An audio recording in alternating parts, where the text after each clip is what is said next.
हम बात करेंगे अल्ट्रासाउंड रिपोर्ट जो सेकंड ट्राइमेस्टर यानी सेकंड ट्राइमेस्टर जो 14 सप्ताह से लेके 28 सप्ताह यानी चौथे महीने से लेके 7वें महीने तक का जो अल्ट्रासाउंड रिपोर्ट होता है उसमें क्या क्या देखने को मिलता है। और हमें कमेंट्स करके पूछा है किसी ने कि सर ये ट्रांसवर्स लाई आया है इस बार, पिछली बार लॉन्गिट्यूडनल लाई आया था, तो ये क्या है, इनमें क्या डिफरेंस है, कोई दिक्कत तो नहीं। तो मैं इस रिपोर्ट को पूरी को ही आपको एक्सप्लेन करूंगा, जिसमें बेसिकली आपको रहता है ये बीपीडी क्या होता है, एचसी क्या होता है, एसी क्या होता है, एफएल क्या होता है, एफएच आर क्या होता है, प्लेसेंटा, एएफडब्ल्यू क्या होता है, एलएमपी क्या होता है, सीयूए क्या होता है, यानी पूरा मैं आपको एक्सप्लेन करूंगा। सेकंड ट्राइमेस्टर से पहले मैंने फर्स्ट ट्राइमेस्टर यानी 12 वीक तक का अल्ट्रासाउंड रिपोर्ट का मैं ऑलरेडी वीडियो बना चुका हूं। अब हम देखेंगे सिंगल लाई। तो ये पहली बार अल्ट्रासाउंड कराते जब भी पता चल जाता है, यानी एक बच्चा है, यानी ट्विंस प्रेगनेंसी नहीं है, एक बच्चा है और इंट्रायूट्राइन फीटस दिखाई दे रहा है। अब यहाँ था विथ, साथ में transverse lie, foetal head toward maternal left side में है। आप ये देखेंगे कि कोई महिला का ये पेट है, आप ये देखेंगे कोई महिला का ये पेट है, तो इसमें जो ये बच्चा यहाँ ट्रांसफर लाई का मतलब क्या है, हम ये डिस्कस करें। तो ट्रांसफर लाई का मतलब है कि ये बच्चा आडा है, आडा मतलब बच्चा ये आडा है, ट्रांसफर है। अब यहाँ इसमें बोला कि लेफ्ट साइड, तो लेफ्ट साइड सिर इधर है और पैर इधर है, ये आडा बच्चा है। तो क्या ये नॉर्मल है? जी हाँ, नॉर्मल है। ये बच्चा हमेशा पेट में, माँ के पेट में घूमता रहता है चारों तरफ, कभी ऐसे मिलेगा आपको बच्चा, कभी ऐसे मिलेगा, कभी इस तरह से मिलेगा, यानी 3-4 पोजीशन बच्चे की मिलती हैं। थर्ड ट्राइमेस्टर में इसका एक साथ में इस ट्रांसफर लाई या लॉन्गिट्यूडनल लाई या ऑब्लिक लाई के साथ में एक वर्ड और मिलेगा, प्रेजेंटेशन। तो वो थर्ड ट्राइमेस्टर के लिए इंपॉर्टेंट होता है कि प्रेजेंटेशन, प्रेजेंटेशन यानी बच्चे का सिर किधर है। वो क्यों इंपॉर्टेंट है? वो डिलीवरी नॉर्मल और सिजेरियन डिलीवरी के लिए पता करने के लिए इंपॉर्टेंट है। तो थर्ड ट्राइमेस्टर का भी मैं अलग से बनाऊंगा। तो अब हम बात करें कि 3 पोजीशन में यहां आपको मिल सकता है। मैंने बोला कि ये महिला का पेट है, अगर बच्चे का सिर किधर भी हो सकता है, पर आधा है बच्चा, इस दिशा में ऐसे है बच्चा, तो इसको बोलेंगे हम ट्रांसफर लाई। दूसरी पोजीशन आपको दिखाई दे सकती है लॉन्गिट्यूडनल लाई, ये मैंने खुद ने लिखा है, आपको इन तीनों में से एक मिलेगा, ट्रांसफर लाई, लॉन्गिट्यूडनल लाई और ऑब्लिक लाई, इन तीनों में से कोई एक आपको मिलेगा। तो सेकंड हम बात करें कि भाई ट्रांसफर लाई के बाद में कौन सी पोजीशन हो सकती है, लॉन्गिट्यूडनल लाई। लॉन्गिट्यूडनल लाई में क्या होगा, ये महिला का अगर पेट है तो उसमें बच्चा सीधा होगा, है ना, या तो सिर नीचे होगा या सिर ऊपर होगा, पैर इधर होंगे, हो सकता है ये ऐसे हो, सिर इस साइड हो, पैर इस साइड हो। ये आप देख सकते हैं आराम से कि भाई हो सकता है सिर इधर हो, पैर ऐसे हो, पर इसको हम बोलेंगे लॉन्गिट्यूडनल लाई। ये लॉन्गिट्यूडनल लाई है, यानी बच्चा सीधा है। बच्चेदानी की तरफ या तो मुंह भी हो सकता है या बच्चेदानी की तरफ उसके पैर या बटक्स भी हो सकते हैं। थर्ड पॉइंट आता है हमारा ऑब्लिक लाई।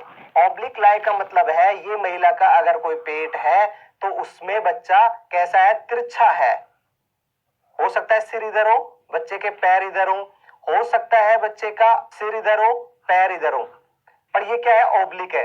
ना तो ये क्या है, सीधा है, और नहीं ये आधा है, ये ऑब्लिक कहलाता है, यानी तिरछा बच्चा है। तो 3 पोजीशन में बच्चा हो सकता है माँ के पेट में, क्योंकि बच्चा हमेशा घूमता रहता है। अब आपको हो सकता है पहली बार जब अल्ट्रासाउंड कराओ हो, 20 वीक पे कराया, तो हो सकता है आपको लॉन्गिट्यूडनल लाई मिला होगा। अब देखेंगे ट्रांसफर लाई, तो ये महिला या जो भी पेरेंट्स होते हैं वो टेंशन में आ जाते हैं कि चेंज कैसे हो गया, कोई दिक्कत वाली बात तो नहीं है, बच्चा घूमता रहता है। आपको बताया कि बच्चे के माँ के पेट में जो पानी होता है उसके अंदर घूमता रहता है, मैंने बहुत सी चीजें ऑलरेडी वीडियो बना चुका हूं, आप देख सकते हैं। यहाँ सेकंड लाइन में उसने बता रखा है हेड, बच्चे की बॉडी और लिम्स यानी पैर मूवमेंट आर नॉर्मल, बच्चा अच्छे से मूवमेंट कर रहा है, हाथ पैर हिला रहा है, ये सजेशन देता है। कार्डियक एक्टिविटी नॉर्मल विजुलाइज, बच्चे का हार्ट जो है वो नॉर्मल दिखाई दे रहा है, हार्ट दिल दिखाई दे रहा है और अच्छे से वो धड़क रहा है। स्पाइन इज नॉर्मल आउटलाइन, यानी बच्चे की जो रीढ़ की हड्डी है वो नॉर्मल है और दिखाई दे रही है अच्छे से। अब आता है आपका सबसे इंपॉर्टेंट क्वेश्चन रहते हैं बीपीडी बाई पेराइटल डायमीटर। देखो ये बच्चे का, मान लो कि आपका कोई बच्चा है और ये बच्चे का सिर है, तो यहां जो लंबाई चौड़ाई ऐसे नापोगे ना, ऊपर से देखोगे ये बच्चे का इस तरह से, इस तरह से देखोगे तो वो बच्चे का जो सिर का पेराइटल पार्ट है, ये ऊपर का, उसका डायमीटर देखते हैं, यानी कितना लंबा चौड़ा है, उसको बोलते हैं। ये देख के ये पता लगा सकता है कि ये बच्चा कितने महीने का है।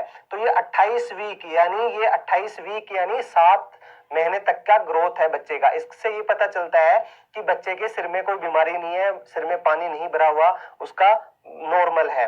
दूसरा दिखाई देता है हेड सरकमफ्रेंस, यानी देखो हेड सरकमफ्रेंस का मतलब है कि यहां से मैं यहां एक चक्कर में नापूं सिर बच्चे का कितना है, तो वो हेड सरकमफ्रेंस कहलाता है। आपका हेड सरकमफ्रेंस भी ये होगा, यहां से रख के मीटर इंची टेप रखूं और यहां तक नापूं, ऐसे बच्चे का हम नापते हैं अल्ट्रासाउंड में, तो वो भी 28 वीक का दिखाई दे रहा है, इसका मतलब बच्चे का सिर नॉर्मल है। फिर आता है एसी। एसी मतलब एब्डोमिनल सरकमफ्रेंस। एब्डोमिनल सरकमफ्रेंस का मतलब है कि ये बच्चा है और आपने देखा कि ये पैर है बच्चे का, ये पेट है, तो यहाँ पेट का डायमीटर कितना है, पेट कितना है बच्चे का, लंबा चौड़ा पेट कितना है, यानी पेट किस तरह से बना हुआ है, इस चीज का डायमीटर में नापूं तो वो चीज कहलाती है एसी, एब्डोमिनल सरकमफ्रेंस। इससे पता चलता है मोस्टली कि बच्चे में न्यूट्रिशन की कमी तो है या नहीं है, यानी अगर महिला में कोई न्यूट्रिशन की कमी होगी तो बच्चे का वजन कम होगा, पेट का सरकमफ्रेंस कम होगा, और वजन अच्छे से होता है, बच्चा अच्छा सा न्यूट्रिशन मिलता है, तो पेट पे बहुत जल्दी इफेक्ट दिखाई देता है, इसलिए पेट देखते हैं। फिर आता है FL। यहाँ आपने एक वर्ड और देखा होगा जो फर्स्ट ट्राइमेस्टर में होता है, वो CRL। CRL मतलब बच्चे का सिर से लेके, जैसे अगर कोई बच्चे का सिर है, ये उसका धड़ है, ये उसके पैर हैं, तो इसकी सिर से लेके और इसकी धड़ तक, है ना, यहां तक की लंबाई क्या कहलाती है, वो CRL कहलाती है। और बच्चे की जो ये हिप है, हिप से लेके जो ये हड्डी होती है, पैर की जो हड्डी होती है, उसकी लंबाई, उसको बोलते हैं फीमर लेंथ बोलते हैं। तो फर्स्ट ट्राइमेस्टर में तो पहले बच्चे का यही देखते हैं, क्योंकि बच्चे की जो है फीमर लेंथ, हड्डी की लेंथ अच्छे से नहीं बनी होती। अब यहाँ अच्छे से इससे भी पता लगाया जाता है, इसको बोलते हैं FL। अब ये किस 25 वीक तक का दिखाई दे रहा है, इससे ये पता चल रहा है बच्चा 25 वीक 4 दिन का, लगभग 26 वीक का, यानी 6.5 महीने का बच्चा की जो फीमर लेंथ होती है उतनी है, इसका मतलब नॉर्मल है। फिर आपका एक बहुत इंपॉर्टेंट आता है FHR, फीटल हार्ट रेट। यहाँ आप मोस्टली कुछ लोग यूट्यूबर हैं जो आपको पागल बनाते हैं कि फीटल हार्ट रेट देख के हम बता सकते हैं कि कैसे पता चलेगा कि लड़का होगा या लड़की होगा। वो सब पहले बेकार की बातें हैं, वो आपको सिर्फ झूठ बोल रहे हैं, ऐसा कुछ भी नहीं है। अब आता है फीटल हार्ट रेट है क्या, तो ये है बच्चे की दिल की धड़कन 141 बीट पर मिनट, ये रेगुलर है। अब बच्चे की मोस्टली जो धड़कन होती है वो 140 से लेके वो 170 तक नॉर्मल होती है। अब ये फर्स्ट ट्राइमेस्टर में हो सकता है 170 के आसपास हो, सेकंड ट्राइमेस्टर में 140 के आसपास हो सकता है जब डिलीवरी के आसपास ये 120 130 ही हो, तो ये सब नॉर्मल है धड़कन। अब ये चेंजेस आपके बच्चे की अलग अलग बार अल्ट्रासाउंड कराओगे तो अलग अलग मिलेगी, तो बच्चा थोड़ा सा परेशान होता है तो धड़कन ज्यादा मिलती है, बच्चा नॉर्मल रहता तो ये मिलता है, और बच्चे को अगर और कोई प्रॉब्लम है तो कई बार धड़कन ज्यादा कम बत्ती मिल सकती है, पर इसका ये संकेत कभी भी नहीं है कि लड़का है या लड़की है। कुछ लोग बस बेवकूफ बनाने के लिए वो ये झूठ बोलते रहते हैं और वीडियो बना देते हैं। फिर आता है प्लेसेंटा। प्लेसेंटा जो बच्चे की माँ का जो यूट्रस है उस पे जो बच्चा यहाँ से न्यूट्रिशन लेता है उसको बोलते हैं प्लेसेंटा। वो एंटीरियर, मैंने कहा ना, वो आगे पीछे ऊपर लग सकता है, नीचे भी लग सकता है, पर नीचे लगता है तो उसमें नॉर्मल डिलीवरी के बजाय सिजेरियन डिलीवरी के चांस रहते हैं, वो करवाना पड़ता है। तो यहाँ नॉट लाइंग लो लाइन यानी नीचे नहीं है, ये कह रहा है प्लेसेंटल मैच्योरिटी, मतलब placenta second grade pay maturity है, मैच्योर है प्लेसेंटा, प्लेसेंटा में कोई प्रॉब्लम नहीं है। यहाँ लिक्विड एमनाई यानी जो माँ के पेट में पानी होता है, वो माँ के बच्चेदानी में जो पानी होता है उस पानी में बच्चा रहता है, एक पानी सा होता है, उसके अंदर एक बच्चा होता है, जिस पानी की वजह से बच्चा उसके अंदर घूमता रहता है। तो ये अभी ट्रांसवर्स लाई है, अभी जो है ये ट्रांसफर लाई है, बच्चा इसी की वजह से घूमता रहता है। तो मैंने ये बता दिया, ये एडुकेट यानी मतलब नॉर्मल है, ये ज्यादा भी नहीं है, कम भी नहीं है, इसका मतलब ये नॉर्मल है। ये नॉर्मली 200 ml से लेके 800 ml तक होता है।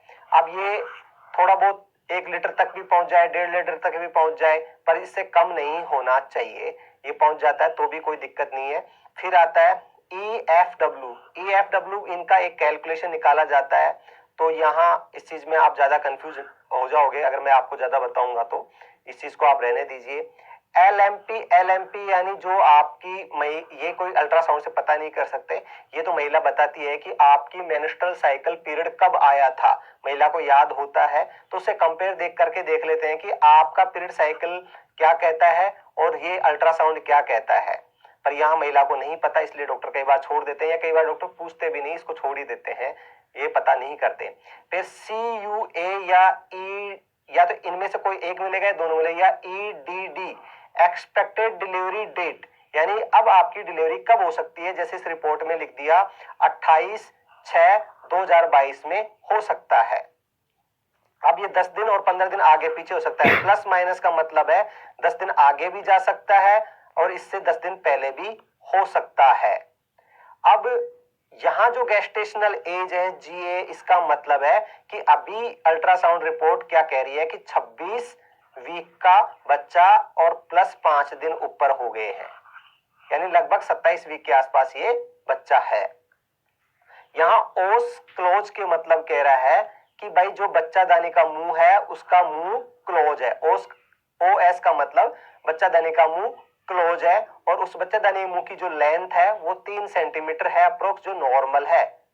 प्रेगनेंसी में 3 से 4 सेंटीमीटर ये इसकी लेंथ होती है, जो नॉर्मल है। फिर इसका फाइनल इंप्रेशन क्या निकला, तो इसका मतलब भाई ये कह रहा है इंप्रेशन एक बच्चा है और उसकी गेस्टेशनल एज है 26 वीक 5 दिन की है।